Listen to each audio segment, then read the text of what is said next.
si stanete, ja, pa še... Malo bolj skup stopite. Malo bolj skup stopite.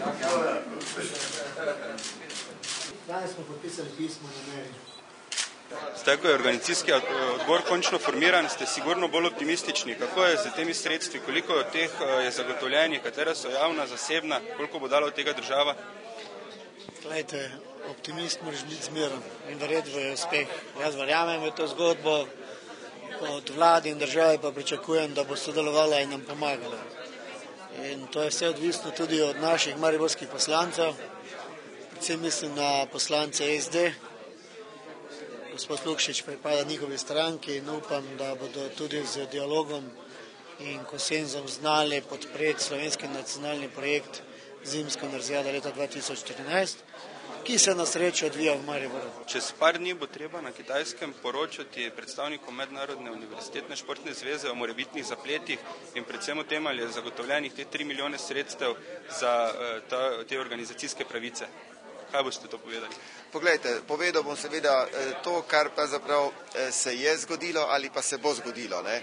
Današnji dan je pravzaprav že en velik korak proti temu, da lahko, bi rekel, dost mirno potujemo v Harbin.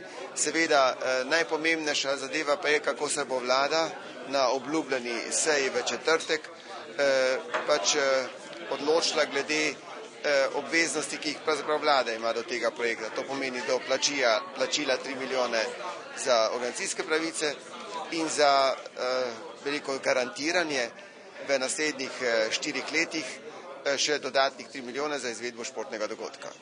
Ta skoraj polletna zamuda te Mednarodne univerzitetne športne zveze ni preveč razveselila. Zakaj je prišlo do tega? Poglejte, zdaj seveda nihče ni vesel, če po enem aktu jasno se stvar zamuja toliko, kot se je.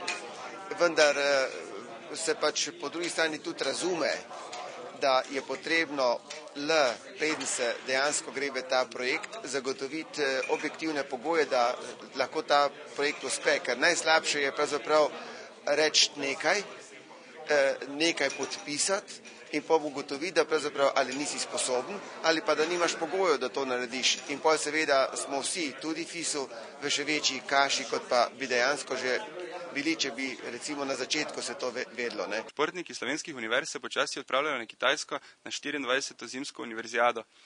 Organizatorje pa v Mariboru oziroma v Sloveniji čaka še veliko dela in veliko priprav na 26. univerzijado leta 2013, ki jo bo gostil Maribor v sodelovanju z občino Zreče in občino Ruše.